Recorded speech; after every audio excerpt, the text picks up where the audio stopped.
Call the meeting to order. Will you please stand for the Pledge of Allegiance?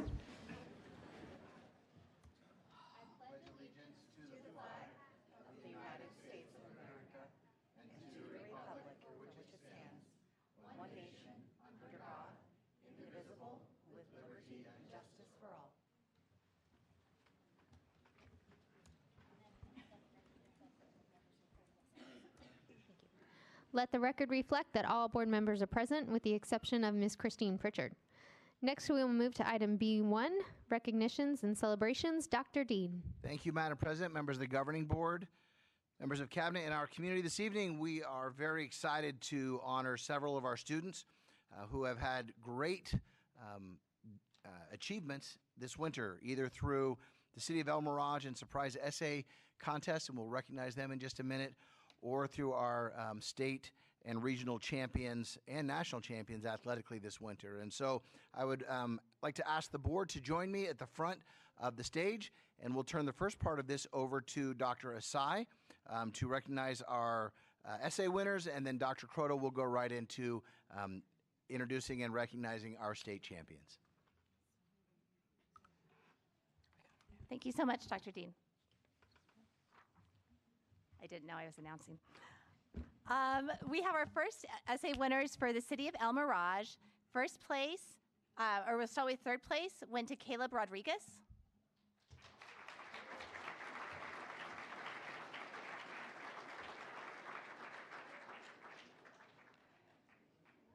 Second place goes to Layla Trikovic.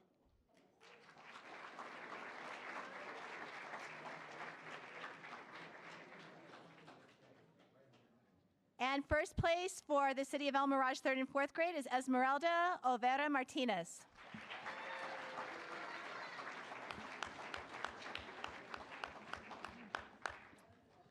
We also have winners in 9th through 12th grade. Our winners for 9th grade through 12th grade for the City of El Mirage. Second place goes to Andre Mena.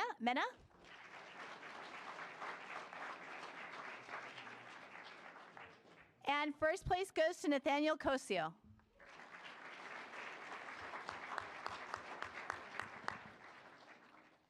And now our winners for the City of Surprise. 3rd and 4th grade, we had a tie from Candace Fumia and Rose Vasquez.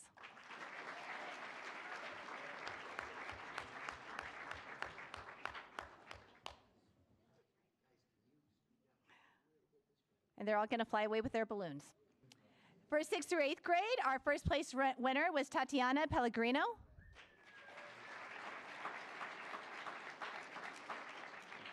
And our 9th through 12th grade winner from Shadow Ridge High School is Caleb Delgado.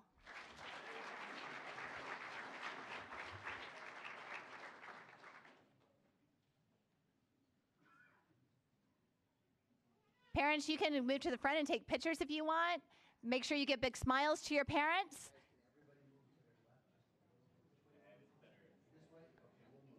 And we would also like to thank the cities of El Mirage and Surprise for co-sponsoring our essay contest.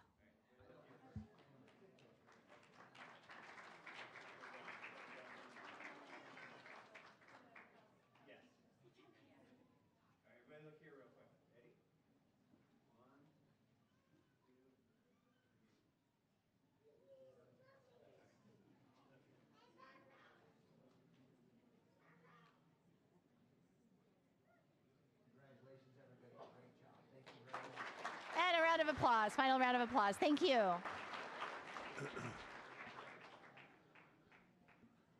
All right, Madam President, we're going to continue on with our recognitions since you're up in front. We have some awesome athletes, individuals, and teams to recognize. We are going to start off with our sport teams that were named regional sectional champions.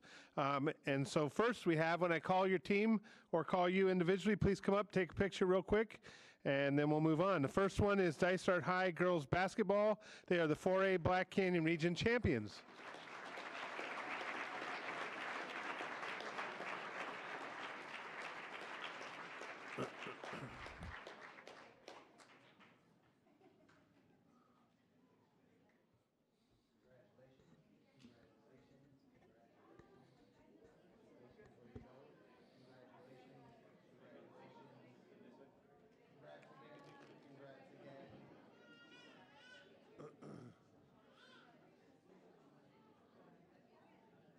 On deck is boys basketball. Tell boys basketball line up so it goes faster.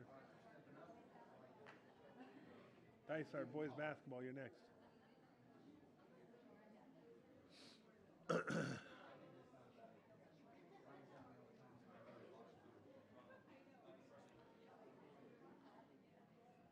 Hey, you think this is Labyrinth?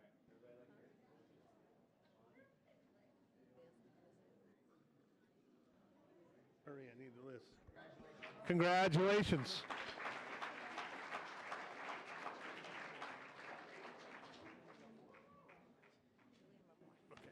All right, next up, also from Dysart High School, our boys basketball 4A Black Canyon Region champions. So Dysart High School.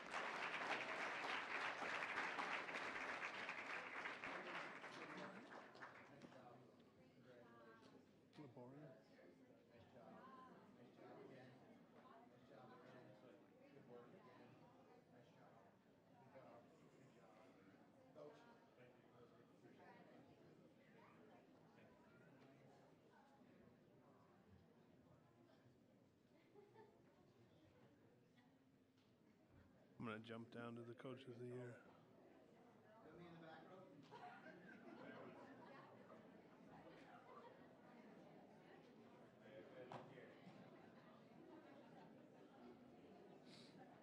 What's the coach here with girls basketball?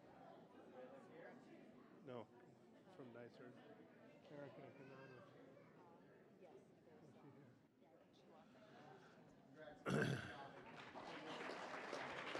Keegan, stay there. Keegan, don't go far. Keegan, stay right there.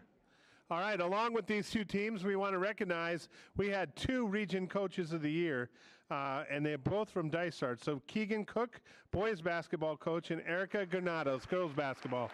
Come on up.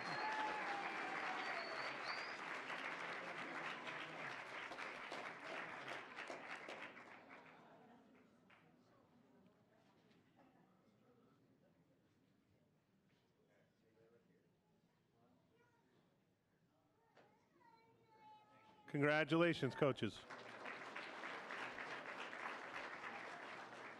All right, on to our state champions, and there's a lot of them. We're going to start off keeping the pace with Dysart High School, our boys wrestling Division III heavyweight state champion, Julian Laborin.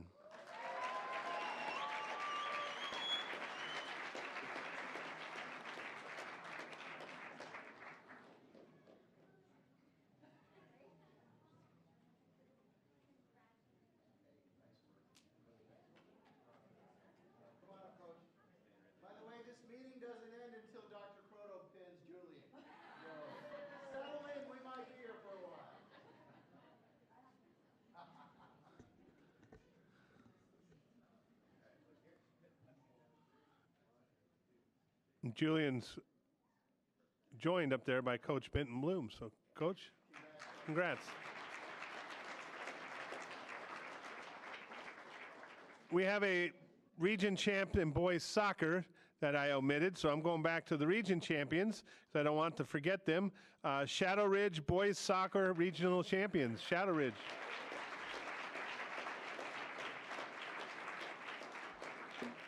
Okay, on to our Shadow Ridge is Palm national champions. Come on up, national champions.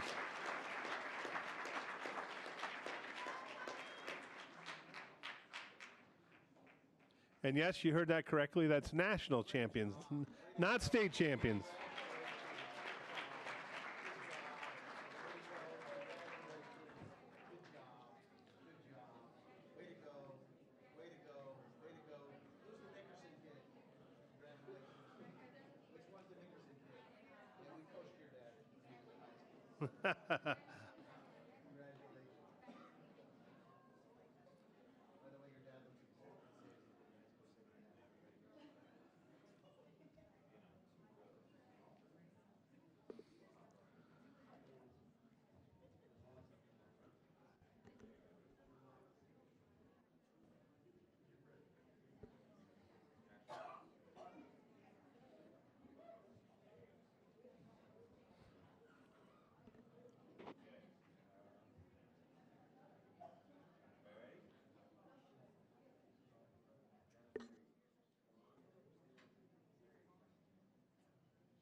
Congratulations, Shadow Ridge Palm.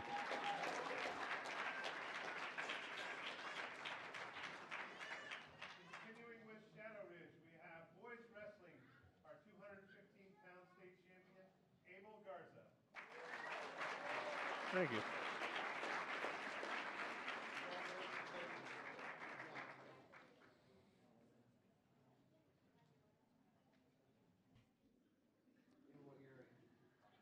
What do you think, Eamon? Or Amon? Amon Posse? Posse?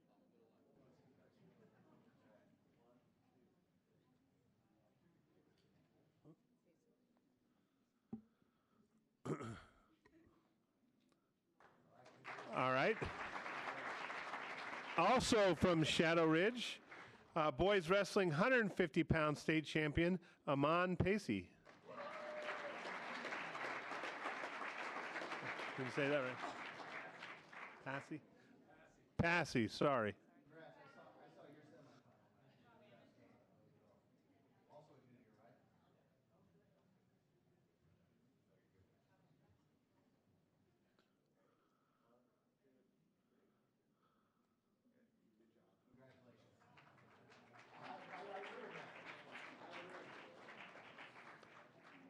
All right, keeping with wrestling from Valley Vista, and I don't know if she's joining us tonight, but if she's here, come on up. Girls wrestling, 126-pound state champion, Brianna Reyes.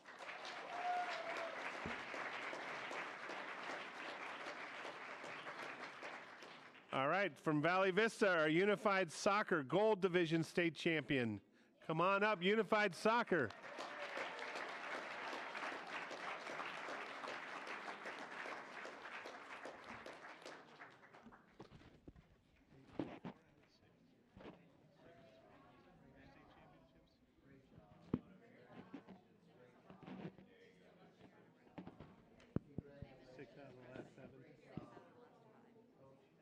Can't have 6 out of the last 5.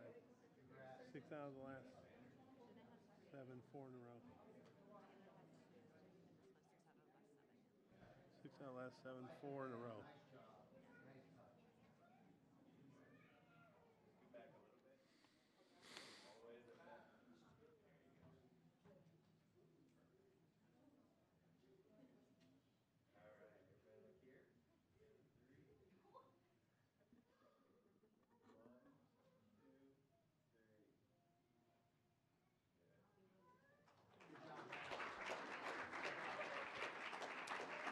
All right, continuing on with Valley Vista is the girls basketball team. Before you clap, hold on.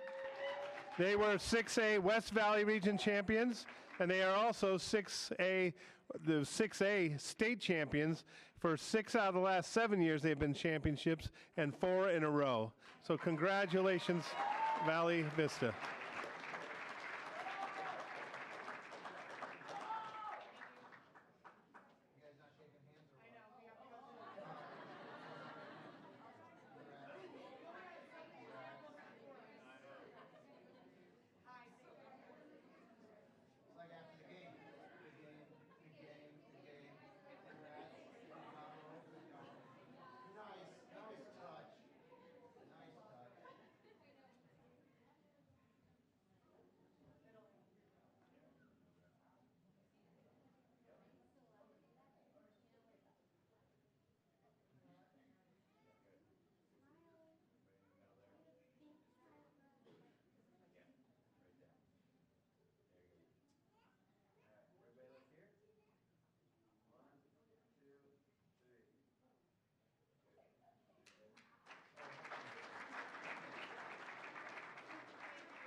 right, and Willow Canyon's up next. Willow Canyon, Division 1 and 2, they're co-ed stunt state champions. Come on up.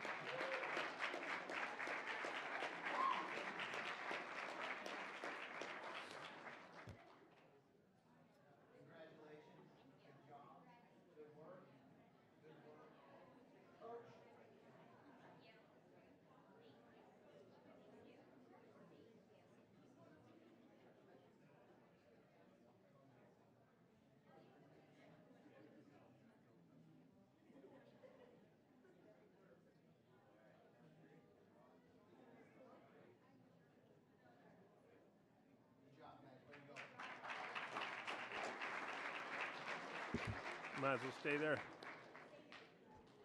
And Willow Canyon again for Division 1 and 2. They are co-ed cheer state champions.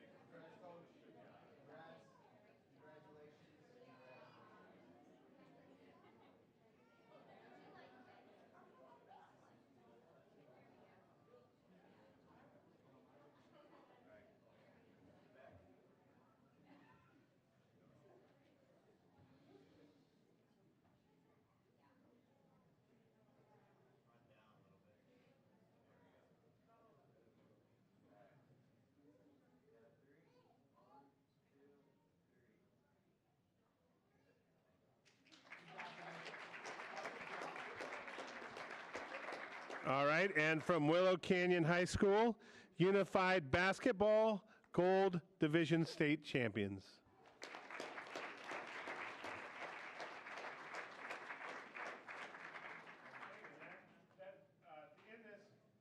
We have 3 goals in this district in our 3As. So athletics, academics, and the arts. Sorry. We have 3 goals. We go by 3As, academics, athletics, and the arts. And as you can see, we want to excel in all those in this district. And what you saw tonight with the state champions and the region champions, we are excelling in one of those A's in the athletics. So great job. Congratulations to everybody. We are proud of you and way to represent Dysart and your families and the communities. And that ends our ceremony awards. There you go. Couldn't think of the word. Thank you.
Thank you, Dr. Croto, and thank you, Dr. Dean. Next, we will move to audience with individuals. Do we have any?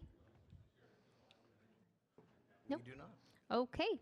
Then we will move on to D1, student update. Do we have one? Dr. Croto, we do not have a student this evening. All right. Then we move right on to superintendent update. Dr. Dean. We do have a superintendent here this evening, so we'll start with that. Madam President, members of the governing board, members of cabinet, and our community, my update will be fairly brief tonight, but we want to say congratulations officially to 3 of our schools who received A+ status through the Arizona Education Foundation. Those schools are Canyon Ridge, El Mirage, and Willow Canyon High School. So congratulations to all of them. We will have representatives, or I believe in Ms. Davis's case, the entire El Mirage staff at our board meeting on March 30th. So we look forward to recognizing them then. Just want to say congratulations again to our essay contest winners, and also to all of our winter state champion and regional champions and the national champions at Shadow Ridge as well. As the board can tell, we had a great winter season athletically with our high schools. Just want to remind the board that we have a study session scheduled for March 23rd from 4 to 6 p.m., and that will be at Freedom Traditional Academy. We'll make sure that that information gets sent out to you as well in writing. That will be in the library at Freedom Traditional Academy, because we'll be having our career fair here in the boardrooms. Also, want to let the board know that I will be out of town for the April 9th board meeting. Dr. Crota will sit, I think it's April 9th. I'll be out of town for the first meeting in April. And Dr. Crota will sit in the seat for that meeting, and we will make sure that for his sake that it's a very long meeting with about 5 presentations from Mr. Hicks to enjoy. And then just want to point out a couple of other things. Looking ahead at our board calendar, we're going to need to look to reschedule our June board meeting, as we will all be out of town with all of our principals for the PLC conference. So we will talk further about that. Want to remind the board and all of our staff, parents, students, and our community that we will be on spring break next week. The offices will officially be closed on spring break. It's one of the breaks that we actually closed down. And then finally, I want to take just a moment and recognize Louisa. Some of you may not know Louisa by name, but you know her by face, as she is the right-hand person of anybody that's sitting in this role. And Louisa has been with us just about 20 years. It'll be, are you going to cry? All right, just checking. I haven't made anybody cry for a couple of weeks, so this will be a first again. Louisa has been with us for about 20 years in a couple of different roles. She had the opportunity to be the opening principal secretary at Cimarron Springs, correct? Well, at attendance. It was attendance. She worked at Cimarron Springs when they opened the school. But I opened Marley Park. And then was the opening principal secretary at Marley Park. I keep trying to call you a principal. Just roll with it. I may act like the principal. Right, I got it. And Louisa has been here at the district office serving as an administrative assistant for the director of student services and athletics at one point in time, and in the role as the administrative assistant to the superintendent. And so, Louisa, I want to say thank you to you for all the service that you provided to the school district, and we wish you well. So with that concludes my update. Thank you, Dr. Dean. We will move to governing board update. Go first? Okay.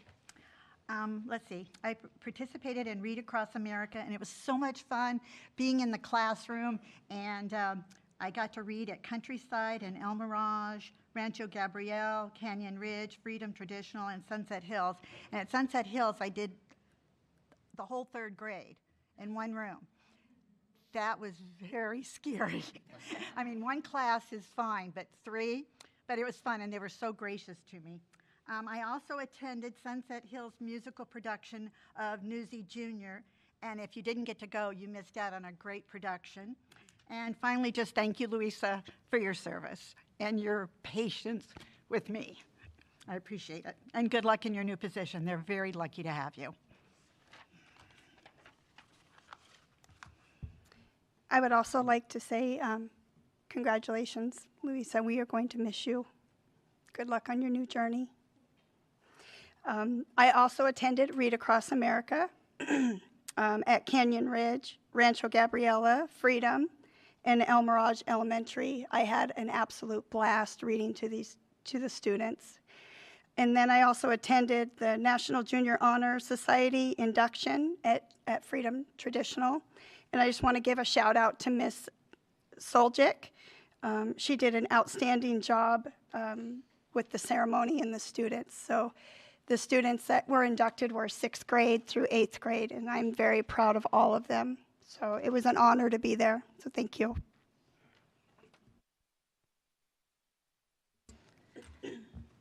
I attended the Auditor General's training on COVID-19 spending report and the school district financial risk analysis. This is one of many excellent development opportunities for members of the Arizona Coalition of School Board Members. And I just want to thank Mr. Hicks for answering all of my questions that I had after that. I also want to mention that I was invited to several schools for the Read Across America. Just because of my work schedule, I wasn't able to attend many of them, but I was able to read to a few classes at Freedom Traditional. And I am very grateful for all of the invitations that I did get. Also just want to mention that during a few school visits I did at Freedom and another one today, that I am just so impressed with our security protocols, even for board members. So I'm just very grateful to all of our staff that take that very seriously. This morning, I was grateful to attend one of the Dysart Heroes days at a few different schools, and just grateful to all of our staff that make that happen. This morning, I was also able to attend a few classes at Marley Park and was able to observe their math curriculum in action. Also want to wish Louisa a happy retirement from Dysart and best wishes in the future. I am going to miss you terribly. And just want to wish everyone a happy spring break coming up. Thank you. I would like to start by asking Dr. Croto, since Dr. Dean will be absent, will you be training for the marathon instead? Okay, all right. Thank you. I was also able to make several school visits. I was able to visit Thompson Ranch, El Mirage, and Freedom Traditional, and I want to say thank you to Mr. Kerr, Ms. Davis, and Ms. Wolford for hosting me and letting me come. We have some really great teachers, and I saw some wonderful things happening in all three of those schools. They're awesome. So thank you.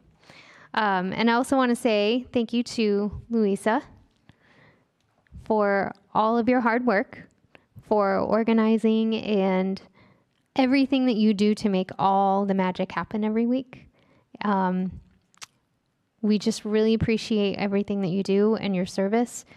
I wish you all the best, all the success, everything well in your new adventure, and I hope you enjoy your flowers. All the board members chipped in because we just wanted to bless you. So thank you, and that concludes the governing board update. Next, we will move on to E1. I will move to approve consent agenda items as presented. Second. Motion made by Crystal Chaffin, seconded by Dawn Densmore.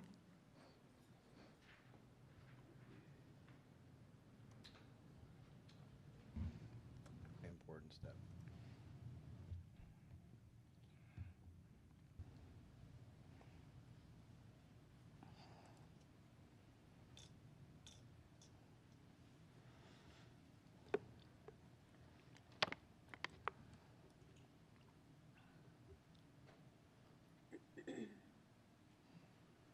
Motion carries.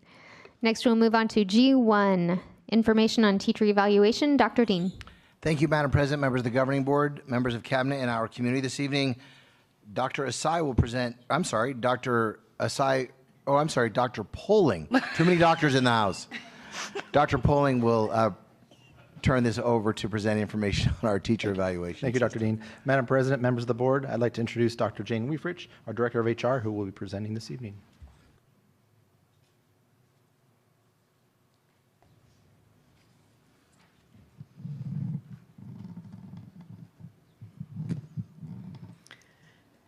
Good evening, Madam President, Governing Board, Dr. Dean, and Cabinet. Tonight, I'm here to share with you teacher evaluation information.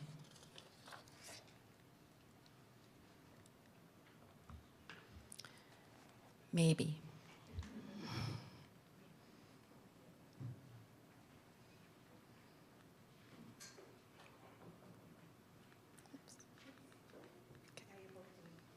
Yep.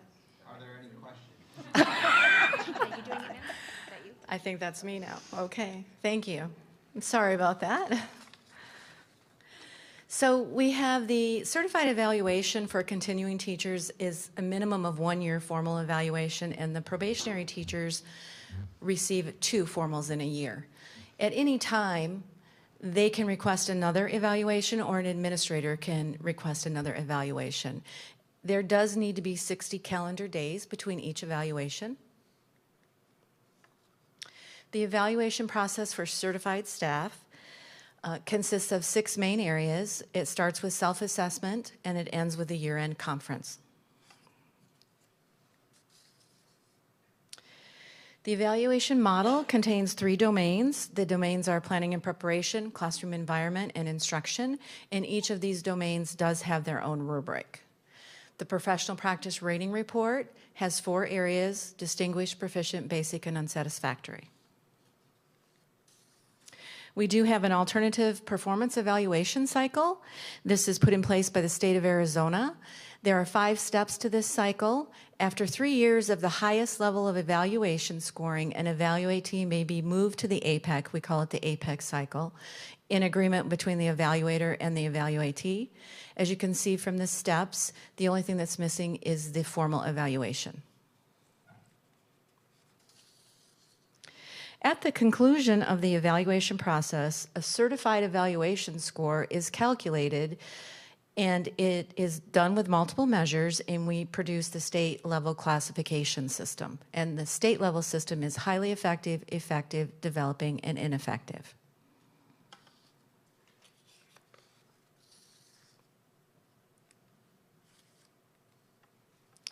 We have teacher supports in place. We do a support plan agreement, which we call a SPA. We do a performance improvement plan agreement, which is a PIA. And then we also have a notice of inadequacy of classroom performance based on how the outcome of the PIA. There is an appeal process in place to the system. You can appeal an assigned evaluator at the beginning of the year within 10 days. If you feel like there is some bias to the system, you are welcome to appeal the evaluator. Also, the appeal process for the professional practice rating is in place. Again, that is within 10 days of receiving the rating. The grievance procedure can be used for alleged violations in the process or the procedures, but can't be used for the opinions of the evaluator in the process.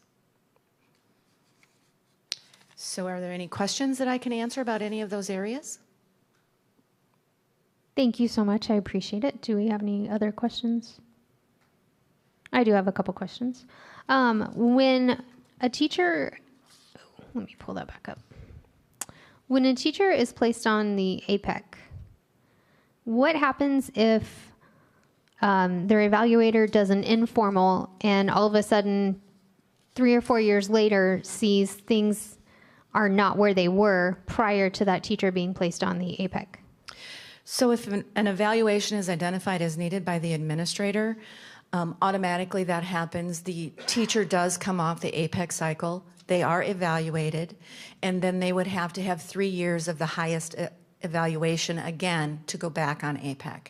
At any given time, if there is any reason, and some of them may be their DOK levels, their data, their monitoring of them, anything in the teaching document that would trigger that an administrator or the evaluator would want them to receive a new evaluation, they would come off APEC. And then another question on the review of the professional practice ratings. It says the grievance procedure can be used for alleged violations of the evaluation procedure, but not for disagreement with the opinions of the evaluator. So what if an evaluator rates a teacher inadequate or approaching in one area, and the teacher feels like, hey, I've got the proof, I've got documentation that I'm meeting this, then am I correct in interpreting that this says that they can't disagree with that? They can't file an appeal? It says they can't appeal what's written, but in the process, it's already built in that they bring their documentation, their supports, and the evaluator is meeting with that person before and reviewing these ratings and look at any extra documentation that they have supplied, and they would have that conversation, have that in that meeting, and they would adjust those ratings accordingly, according to the data that they have supplied. It's also end of the year evaluative process when they come together and relook at their scores and the rubrics and the data that they have supplied.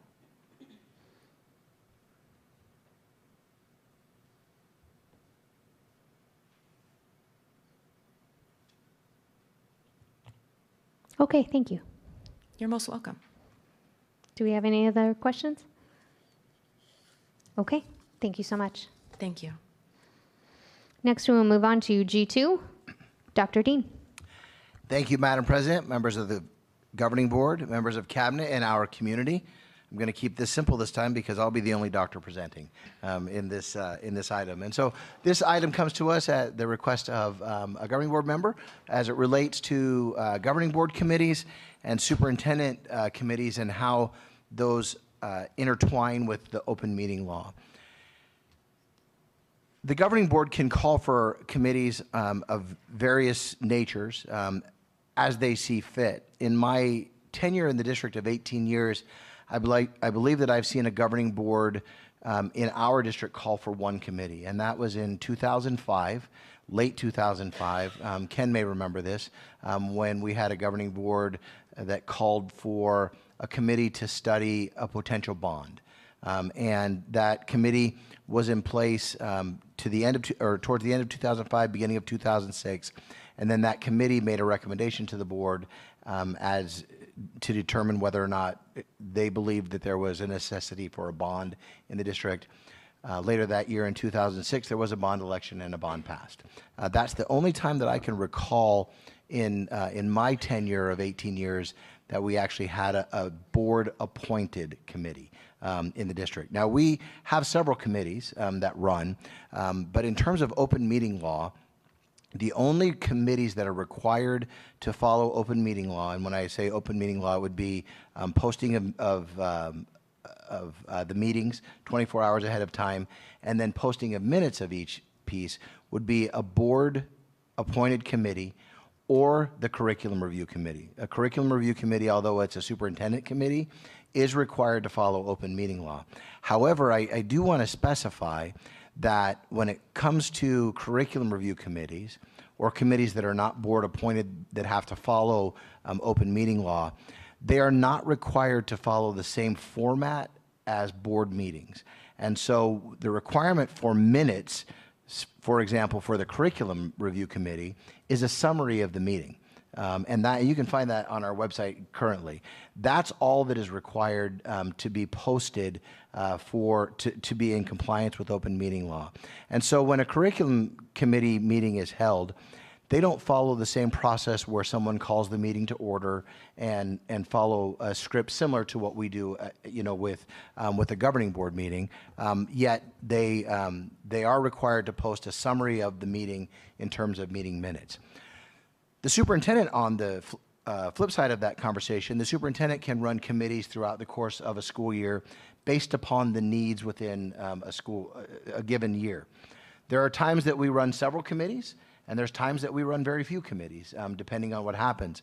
Some of the committees that we run involve parent or community opportunities as well. Sometimes they involve students, in different committees. Sometimes they are just internal committees. And so I'll give you a couple of examples of those. We run committees each year for professional growth for our teachers. We run committees that look at our teacher evaluation process, as Dr. Weifrich outlined this evening. The IBA group and Meet and Confer is a superintendent committee. The 301 committee meets every spring to look at our 301 plan. We don't ever want to use this one, but occasionally we have to call a reduction in force or a RIF committee together if we have to eliminate teachers in a given area. Certified counsel is a committee. Classified counsel is a committee that we run. I meet regularly with our associations, our administrators, our teacher associations on working conditions. All of those are superintendent working committees that we have throughout the course of the year. None of those committees are required to have minutes or follow open meeting law. Other committees that pop up on about a 2 to 3 year cycle would be like the calendar committee, for example. And when we have a calendar committee, that's when we always ask for parent involvement. We ask, for student involvement as well as our staff in that as well. And so I hope that provides some information to answer some questions in terms of committees, what's required with open meeting law and what's not. And I'm happy to answer any other questions that you may have or ask some.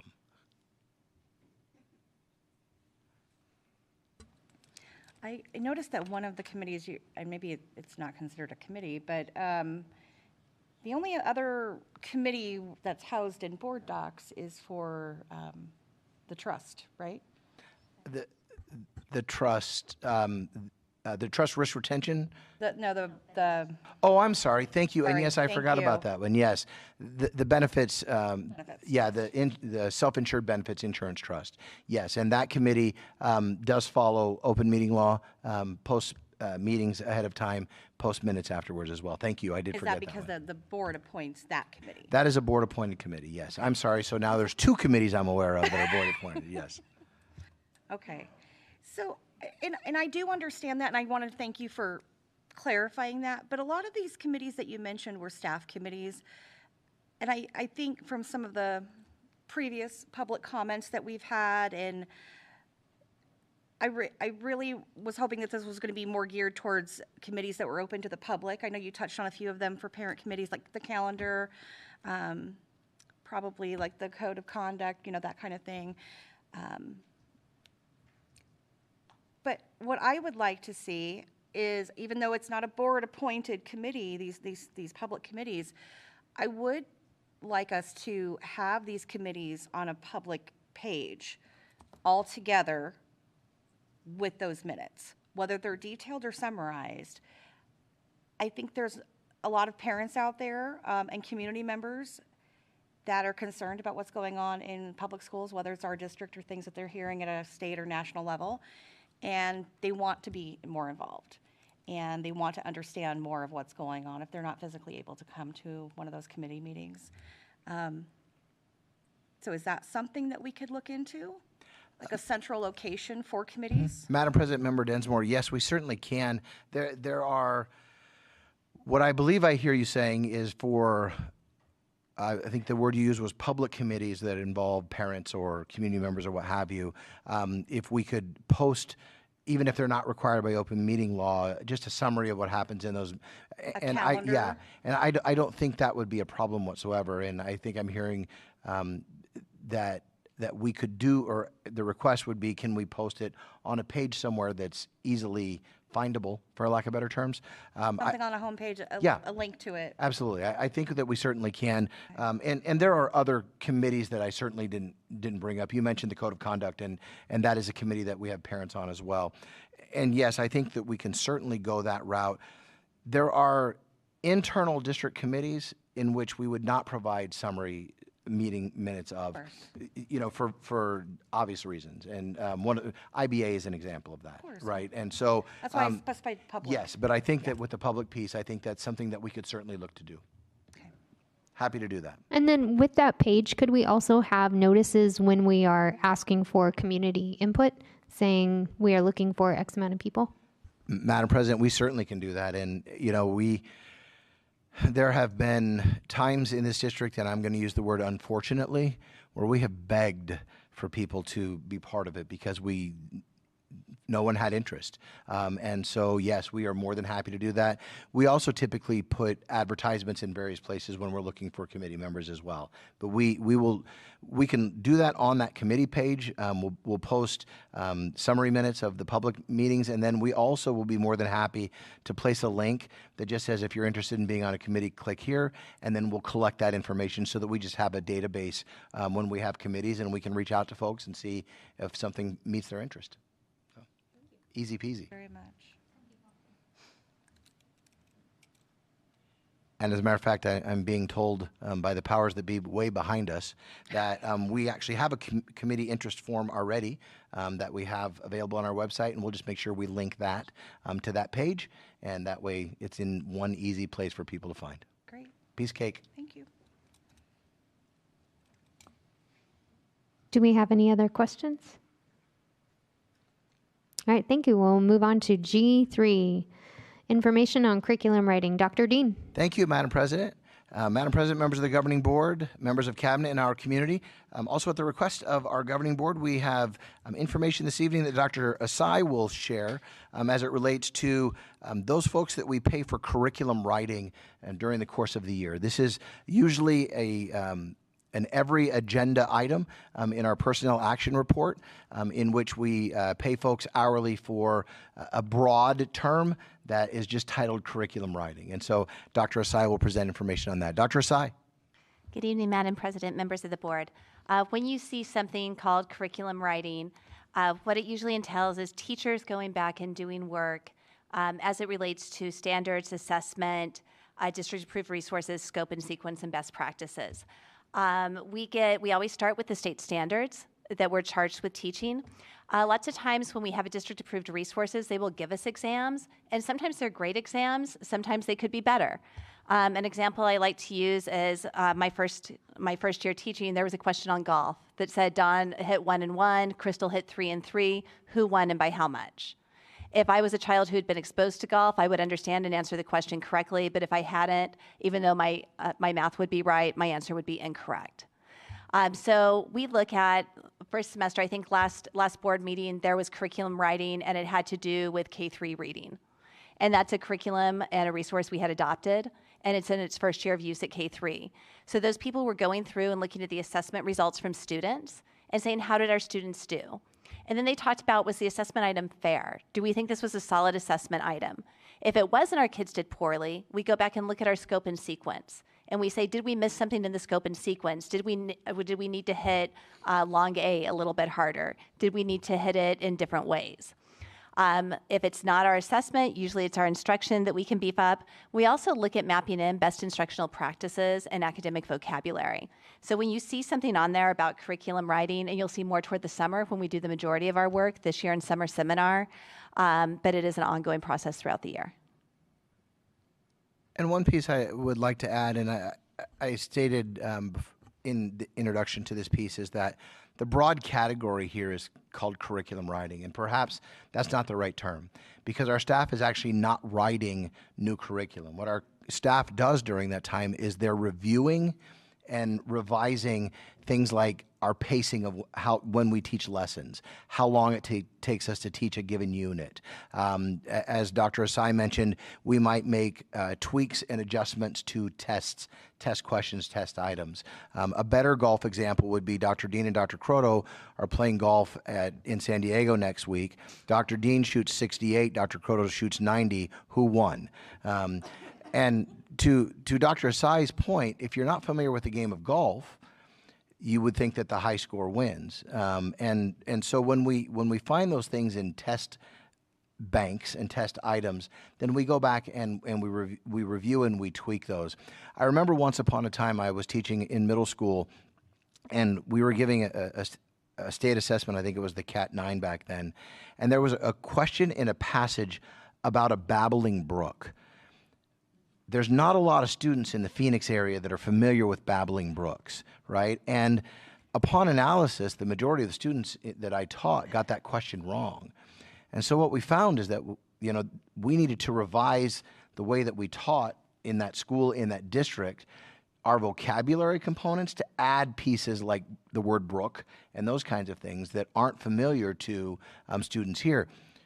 Conversely, a student on the East Coast is not going to have a lot of experience with a cholla cactus, right, or a javelina or what have you. So probably a better suited term for the work that our staff does that we pay them for would be curricular review.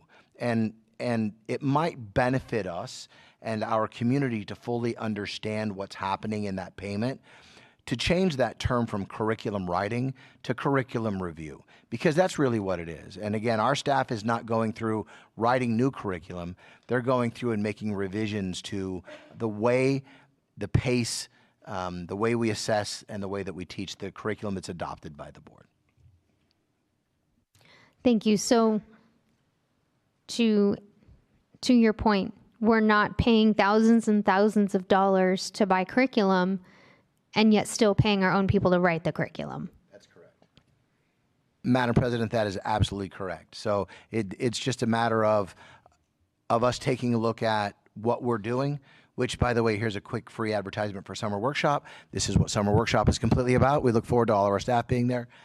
This is the work that's done on a regular basis by our team, by our outstanding teaching professionals to hone in the curriculum that we purchase that's board adopted to make sure that we are best meeting the needs of our students. And this is a stipend. So this is done outside of the school day? Madam President, it is done outside of the school day, and it's paid at an hourly rate. I want to say $27 an hour. Is that correct? 26. I'm sorry, $26 an hour. We pay our staff to do that. And that's laid out in the MOU. Okay. And that's volunteers? Madam President, yes and no. Summer Workshop is 100% volunteer, although we would love to have all of our staff at Summer Workshop.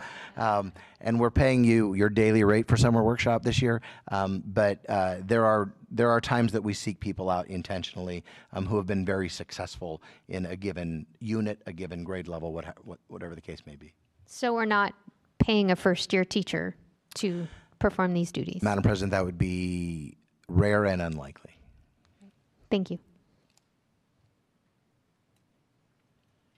But I believe that we could probably provide great clarity with folks just by changing the second word in that component to review rather than writing. So, and we will look to do that. Thank you. Do we have any other questions? Just want to clarify too. I know that at times, sometimes in our existing curriculum, we have things that might not fit into some of our values.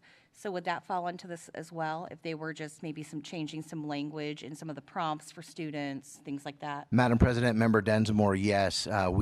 Our curriculum team our curriculum specialist, is constantly reviewing our materials. But through our revision, if that were to be found, or through, our teachers reviewing our lessons, yes, that could be part of that as well. Thank you. And we are working very hard to be very aware of those types of things and catch them as quickly as possible and revise as needed. Yeah. Thank you, and it is very appreciated. Yes, very much appreciated. Thank you. All right, we will move on to item H1. Dr. Dean. Madam President, members of the governing board, members of cabinet, and our community, this is always an exciting item and an exciting time of year when we welcome new folks onto our team for the upcoming year. And I'm going to turn this over to Dr. Poling. Good evening, Madam President, members of the board, cabinet, and audience. Administration is proud to present the following assistant principal recommendations for the 23-24 school year. Juan Carlos Perla is being recommended for assistant principal at Dysart Middle School, and Kara Miller is being recommended for assistant principal at Luke Elementary School. And I believe they're both in attendance tonight. A comprehensive selection process was used to identify all of our appointees for these positions, which is our standard. And I will stand for any questions. All right, thank you. Dr. Poling, do we have any questions? All right, I will move to approve the appointment of Juan Carlos Perla and Kara Miller as assistant principals for the 2023-2024 school year. Second. Motion made by Crystal Chaffin, seconded by Dawn Densmore.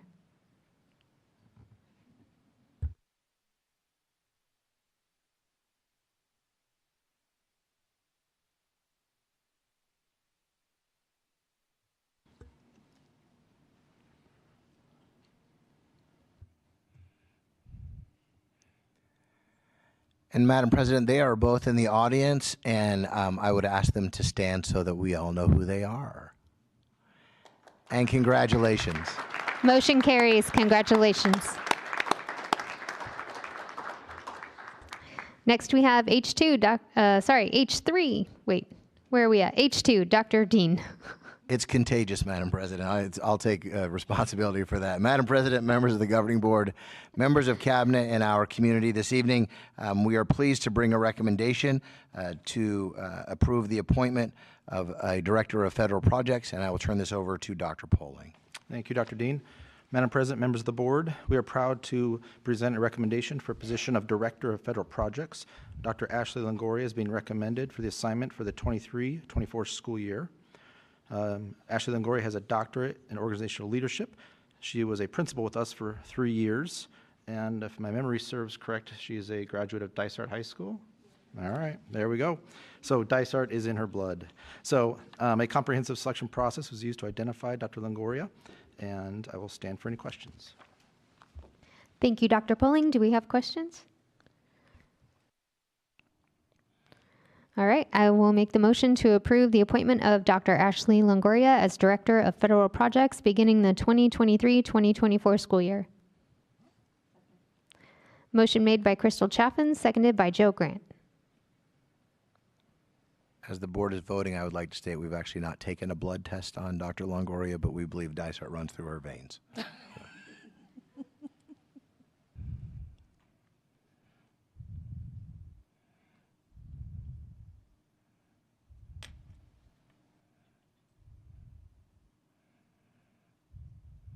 And go ahead and stand up, Minnie.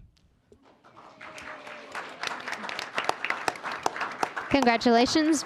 Motion carries. Next, we move on to H3, Dr. Dean. Thank you, Madam President, members of the Governing Board, and members of Cabinet and our community.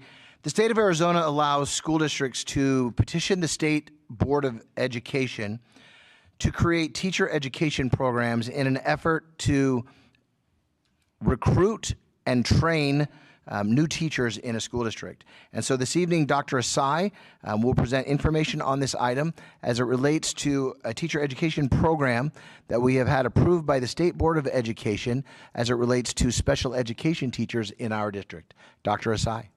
Good evening again, Madam President, members of the board. Bringing the education preparation program to Dysart is our way to fill a need. You'll note it is specific to special education teachers. We currently have a need. We have many special education positions that are currently unfilled by certified teachers. We have subs, we have contract teachers who are certified, but they cost our district more. And we really believe by opening this program that we can grow our own. We did tailor it in accordance with what the state wants. They want us to teach certain strands to be certified, just like the universities would. But the advantage we have is we don't have to do it like the universities do necessarily. We can put our own Dysart spin on it. And what I mean by that is there's certain things in there about our curriculum we just talked about. What is the curriculum that we teach in Dysart and what are our values? How do we teach this and what's acceptable and what's not?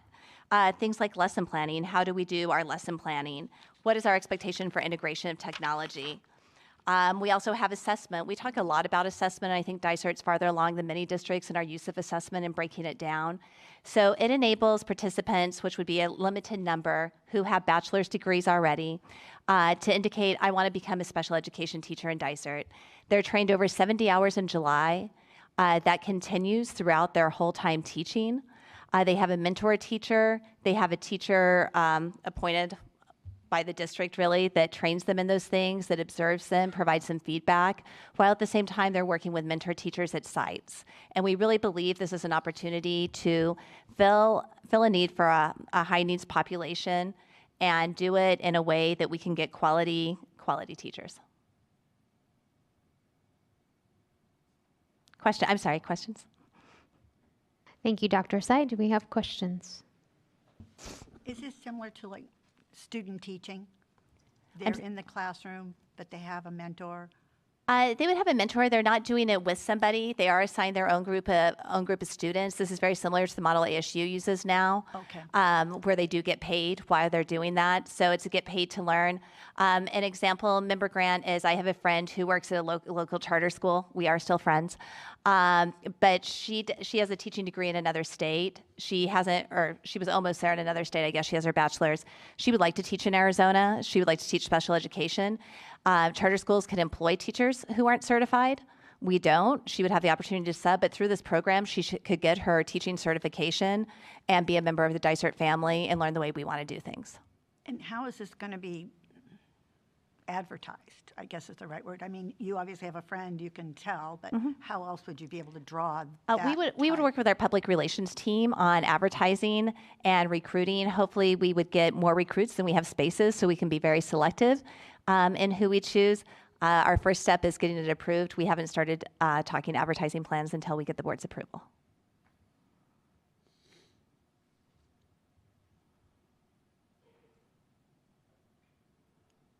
And I know that you mentioned that this is for our special education. Some of the program content mentions social emotional learning. Can you just speak to how that is different with our special needs students?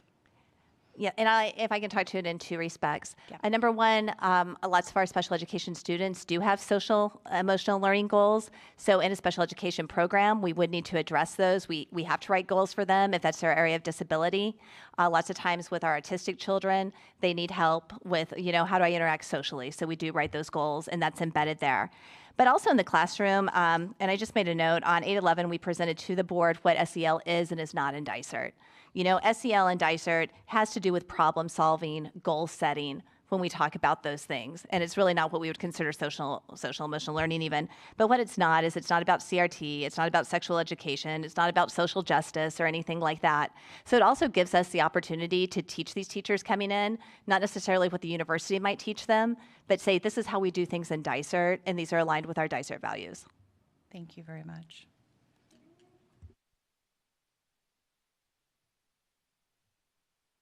And then who would be overseeing these teachers?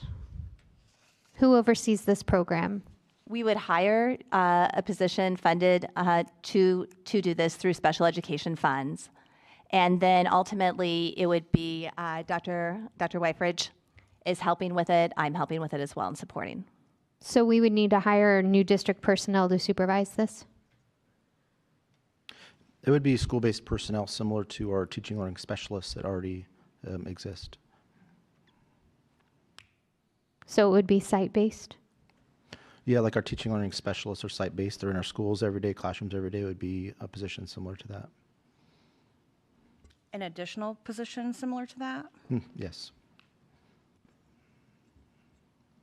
I want to make sure that we clarify for the board in terms of the number of positions that we're speaking about here. That would be one. We're talking about one. Correct. Okay. Just wanted to clarify. One per site? One for the district. One that person. One for the district. They would also work with teachers at each site, the TLS at each site, to also oversee. So, you would have one person traveling around working with the 10 in the summer. That person would travel around and also work with the TLS on how do we coach these teachers.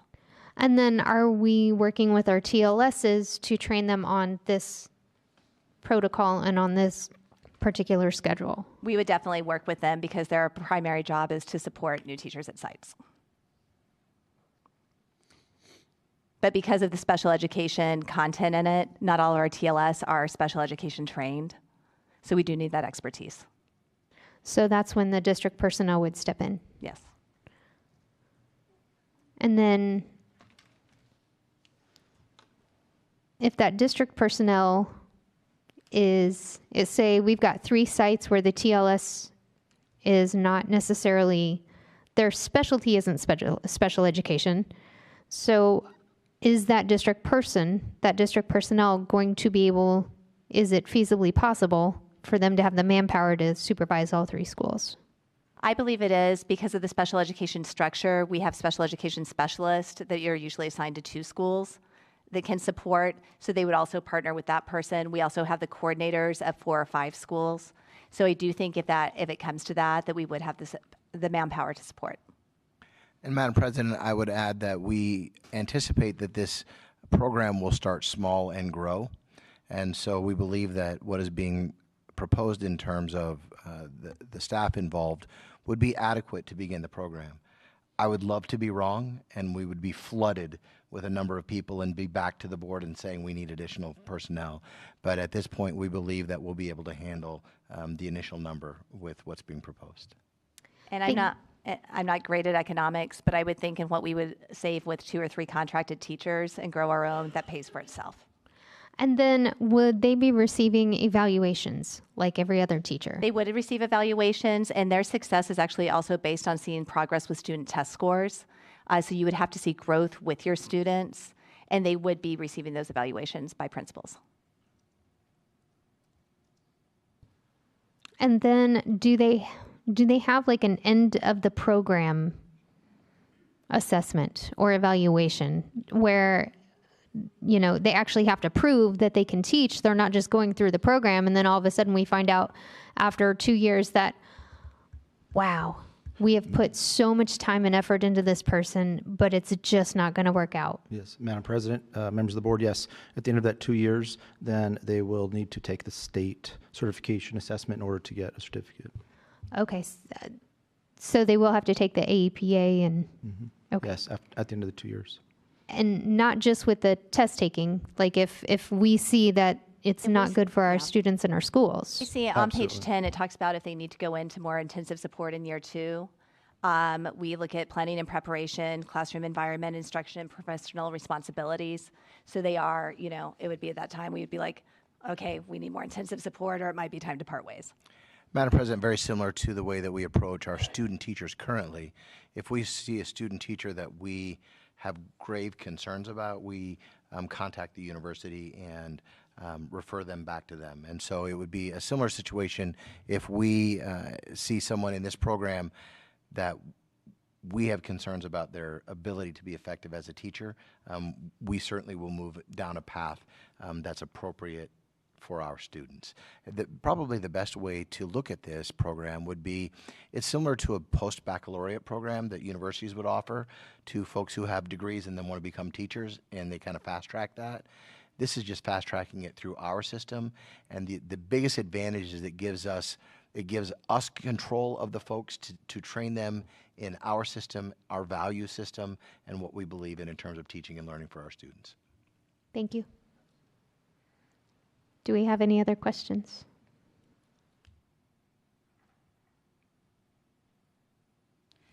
Sorry. How quickly into the role do you think that it would give relief to our current special education staff?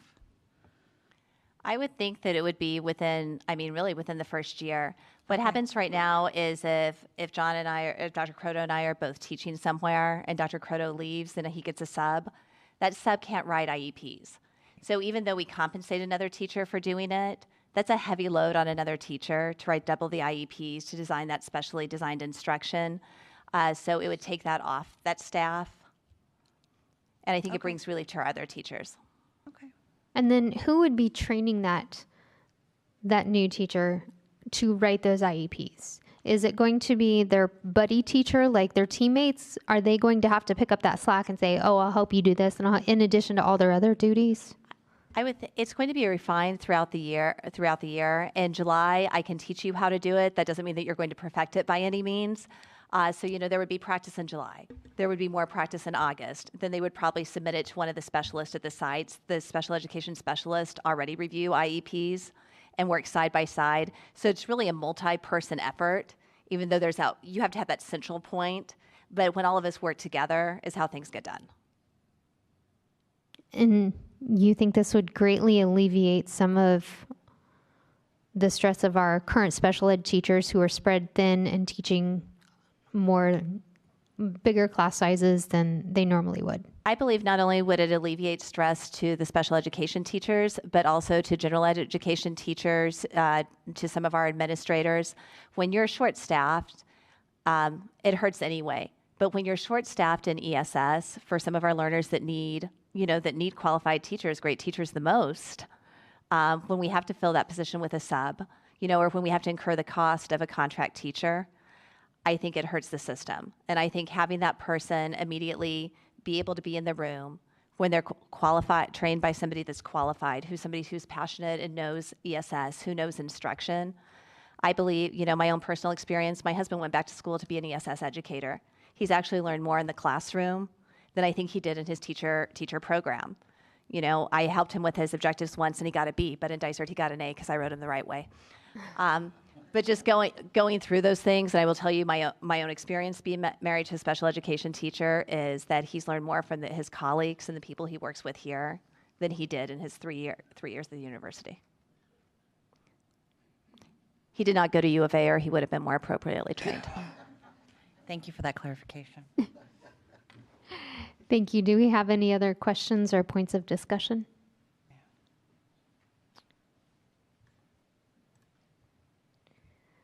Okay, then I will make the motion to approve the educator preparation programs as presented. Second. Motion made by Crystal Chaffin, seconded by Dawn Densmore.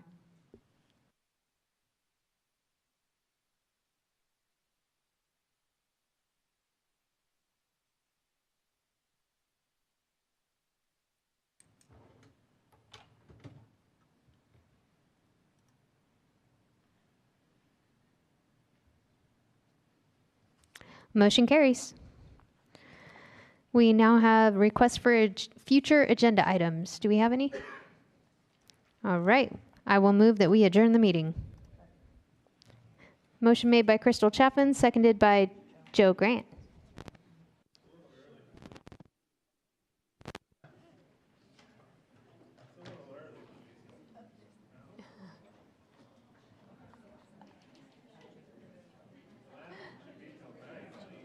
Midnight?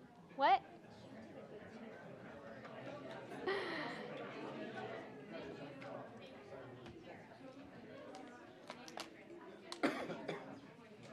Motion carries. We are adjourned.